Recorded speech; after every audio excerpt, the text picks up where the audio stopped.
System UI is not responding. এটি এমন একটি সমস্যা, যে সমস্যাটা সবচেয়ে বেশি দেখা দিয়েছে রেডমি নোট 10 প্রো এবং নোট 10 প্রো ম্যাক্সে। এই প্রবলেমগুলো অনেকেই ফেস করেছেন। অনেকেই হঠাৎ করে দেখতে পাচ্ছিলেন যে তাদের ফোনগুলোতে সাউন্ড হচ্ছে না, কারো কারো ক্যামেরা আসছে না। তো সেই কারণে ওনারা রিসেট করতে যান, হ্যান্ড রিসেট দেন বা ফ্যাক্টরি রিসেট দেন।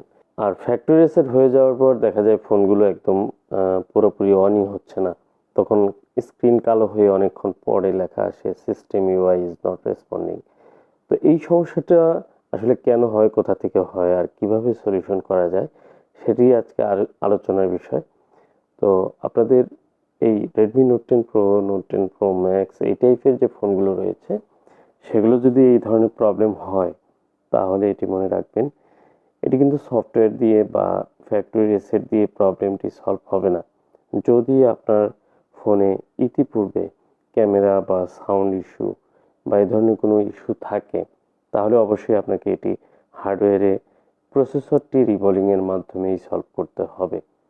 কারণ প্রসেসরগুলো অতিরিক্ত হিটের কারণে, এই কানেকশনের ফল্টের কারণে, বিশেষ করে প্রসেসরের সাথে যে সিস্টেম, অডিও সিস্টেম, অন্যান্য ক্যামেরার যে মডিউলগুলোর কানেক্টিভিটি থাকে, সেগুলো ফল্ট হওয়ার কারণেই কিন্তু এই প্রবলেমগুলো হচ্ছে। আর বর্তমানে এমআইইউআই সফটওয়্যারগুলো দেখা যায় যে অডিওর সেকশন বা কোনো সেকশন যদি কাজ না করে, তখনই এই ফোনগুলোতে system UI is not responding এই লেখাটি আসে। আর এই প্রবলেমগুলো কিন্তু প্রসেসর রিবোলিং করে সলভ করা যায়। তো আমি অলরেডি এই ফোনটির প্রসেসরটি রিমুভ করে নিয়েছি।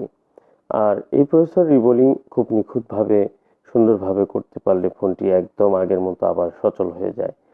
তবে এটি খুব ঝুঁকিপূর্ণ কাজ, কারণ একটি মোবাইলের প্রসেসরটি হচ্ছে মেইন একটি পার্ট বা মেইন একটি অংশ। কারণ প্রসেসর থেকেই কিন্তু সমস্ত কিছু নিয়ন্ত্রণ করা হয়। আপনারা জানেন যে একটি প্রসেসর যদি প্রবলেম হয়, তাহলে আপনার পুরো ফোনটি কিন্তু ড্যামেজ হয়ে যায়। হয়তো ফোনটির ক্যামেরা বা ব্লুটুথ, ওয়াইফাই এ ধরনের কোনো ডিভাইস, আদার্স কোনো কিছু প্রবলেম হলে দেখা যায় যে ফোনটি কিন্তু সচল থাকে, বাট একটি প্রসেসর থেকেই ফোনটি যদি ডেড হয়, তাহলে কিন্তু সেই ফোনটি সচল থাকে না। তো অলরেডি আমি প্রসেসরটি রিবোলিং করে নিয়েছি, প্রসেসর রিবোলিং করে ইনস্টল করে দিচ্ছি। তো এই ফোনটির যে সিপিইউ আমরা বলে থাকি, এই সিপিইউটি সুন্দরভাবে রিবোলিং করে ইনস্টল করতে পারলে এই ফোনটি কিন্তু আবার আগের মতো রানিং হয়ে যায়। আর সেক্ষেত্রে অবশ্যই আপনার এই প্রসেসরের পাশে যে পাওয়ার আইসি, ফ্ল্যাশার আইসি, এগুলো যেন কোনো সময় খারাপ না হয়ে যায়, সেদিকে অবশ্যই খেয়াল রেখেই কাজ করতে হয়। সামান্য এদিক সেদিক হলে কিন্তু ফোনটি অন্যদিকে প্রবলেম হয়ে যেতে পারে। অবশ্যই এই কাজগুলো যারা করেন তাদের দিয়ে করিয়ে নিলে কোনো ধরনের টেনশনে থাকতে হবে না। কারণ এই প্রসেসর রিবোলিংয়ের কাজগুলো সূক্ষ্মভাবে যারা করছেন, এই কাজগুলো তাদের হাতে প্রবলেম হয় না। উইদাউট ডেট্রিক্স এই কাজগুলো করা যায়, মানে ফোনটি খারাপ হওয়ার কোনো ভয় থাকে না। আরেকটি বিষয় জানিয়ে রাখি, আমি কিন্তু সারা বাংলাদেশ থেকে এই ফোনগুলো আমার আসে কুরিয়ারের মাধ্যমে। আপনারা যে কোনো জায়গা থেকেই কুরিয়ার করে পাঠাতে পারেন, অথবা সরাসরি আমার শপে আসতে পারেন। টাঙ্গাইল সদর আমার শপের অ্যাড্রেস। তো এখানে একটি মার্কেট রয়েছে, ক্যাপসুল মার্কেট। তো এই মার্কেটের দ্বিতীয় তলায় আমার শপ। আপনারা চাইলে সরাসরি এসে কাজগুলো করে নিতে পারেন। অবশ্যই আপনার ফোনটি কিন্তু ফার্স্ট টাইম ইনটেক অবস্থায় নিয়ে আসতে হবে। কাজ করে ফোনগুলো খারাপ হয়ে যাওয়ার পর সেই ফোনগুলো কিন্তু দেখার মতো সুযোগ থাকে না। আগে এই বিষয়টি জানিয়ে রাখি, কারণ অনেকে আছেন যে কাজগুলো খুব সহজ থাকে, সেগুলোকে খারাপ করে এরপর ফোন করেন, ভাই আমার ফোনটি অন হচ্ছে না বা সমস্যা হচ্ছে। তো ভালো একটি জিনিস খারাপ করার আগে অবশ্যই আপনার সেই বিষয়ে চিন্তা ভাবনা করতে হবে। যে কারণেই বলি, এই ভিডিওগুলো যারা দেখছেন তাদের এই ধরনের ফোনের প্রবলেম যাদের রয়েছে, তারা অবশ্যই ভিডিওটি শেয়ার করে রাখবেন।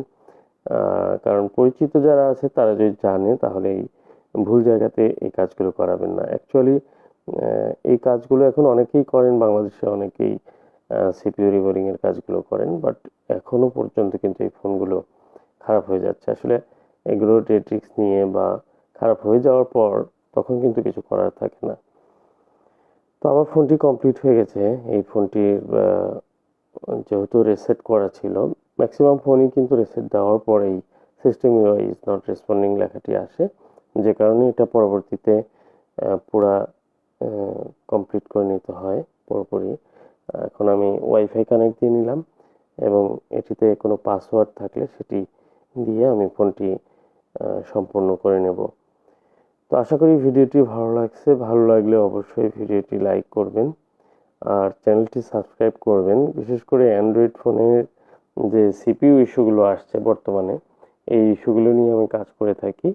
আপনাদের এ ধরনের প্রবলেম থাকলে আপনারা কন্ট্যাক্ট করতে পারেন। আমার হোয়াটসঅ্যাপ নাম্বারটি দেওয়া থাকবে, সরাসরি হোয়াটসঅ্যাপে কথা বলবেন।